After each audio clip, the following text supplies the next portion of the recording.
Hai guys, belakangan pernikahan dini kerap kali terjadi di Indonesia. Hal ini disebabkan karena ada beberapa faktor. Salah satunya adalah faktor ekonomi.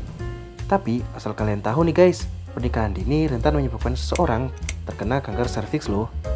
Mimin jadi keinget lagi cerita soal almarhumah Jupe yang meninggal karena kanker serviks. Sedih dan serem banget ya guys. Kanker serviks itu adalah kanker yang muncul di bagian bawah rahim yang terhubung ke vagina. Penyebabnya bisa karena hewan papillomavirus atau terkena infeksi menular seksual. Kanker serviks ini memang sulit banget dikenali. Bahkan kebanyakan penderita nggak merasakan keluhan apapun di stadium awal. Inilah yang bikin kanker serviks biasanya terlambat ditangani. Tapi Mimin nggak mau nih guys, hal kayak gini terjadi berulang kali. Makanya, di video kali ini Mimin akan kasih tahu kalian 7 ciri kanker serviks yang wajib diwaspadai. Yang pertama, mengalami keputihan yang berlebih. Ciri pertama adalah adanya keputihan yang berlebih.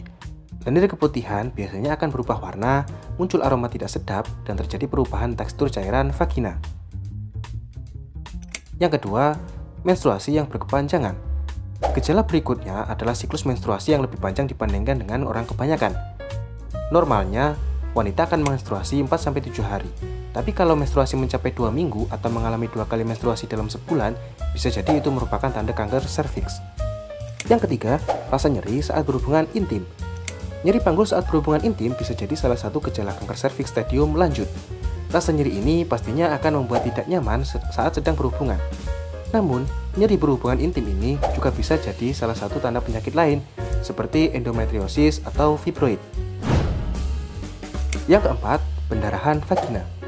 Gejala berikutnya adalah pendarahan vagina yang tidak normal.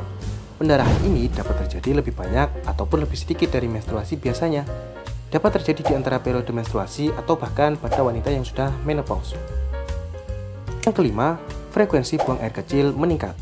Kondisi ini biasanya disebabkan oleh sel kanker yang tumbuh mengelilingi leher rahim, lalu menyebar hingga ke kandung kemih. Karena sistem reproduksi wanita terletak dekat dengan kandung kemih dan uretra, tumor atau pembengkakan dapat menyebabkan gejala yang mirip dengan infeksi saluran kemih, seperti rasa terbakar atau sakit saat buang air kecil, dan frekuensinya meningkat. Keenam, pembengkakan kaki. Kaki membengkak atau terasa nyeri adalah ciri-ciri kanker serviks yang mudah untuk dikenali guys. Kondisi ini dapat terjadi ketika sel kanker menekan pembuluh darah di panggul, sehingga menghambat sirkulasi darah ke kaki. Akibatnya, terjadi penimbunan cairan yang membuat kaki menjadi bengkak. Yang ketujuh atau yang terakhir adalah keluar urin atau feses dari vagina. Saat sudah memasuki stadium lanjut, kanker serviks dapat mempengaruhi fungsi vagina. Hal ini bisa menimbulkan kebocoran urin atau keluarnya tinja dari vagina. Lalu, di sini Mimin akan membagikan cara mencegah risiko terkena kanker serviks. Yang pertama, melakukan screening serviks atau pap smear. Melakukan pemeriksaan panggul dan pap smear ke dokter secara berkala adalah salah satu cara yang direkomendasikan untuk mendeteksi dini kanker serviks. Melalui pemeriksaan ini, dokter dapat mengetahui apakah terdapat kelainan pada sel-sel rahim. Pemeriksaan pap smear dapat dianjurkan untuk dilakukan setiap 3 tahun pada wanita berusia 21-29 tahun dan setiap 3-5 tahun pada wanita berusia 30-65 tahun. Kedua, menjauhi perilaku seks beresiko. Penting banget nih guys untuk mempraktikkan seks aman. Caranya dengan tidak bergonta-ganti pasangan dan menggunakan kondom saat berhubungan seksual. Jika ingin melakukan hubungan seksual tanpa kondom, pastikan juga pasangan kita tidak memiliki penyakit menular seksual. Ketiga, melakukan vaksinasi kanker serviks atau vaksin HPV.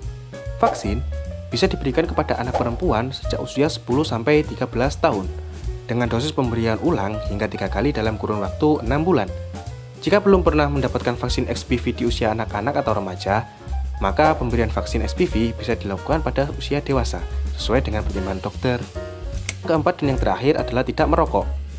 Merokok atau sering menghirup asap rokok bisa membuat wanita lebih rentan terkena kanker serviks. Oleh karena itu, lebih baik menghindari kebiasaan yang satu ini ya guys. Mungkin itu dulu ya guys yang mau Mimin sampaikan. Jangan lupa like, comment, and subscribe agar Mimin bisa lebih bersemangat lagi untuk membagikan berbagai informasi. Mimin pamit dulu ya guys. Terima kasih.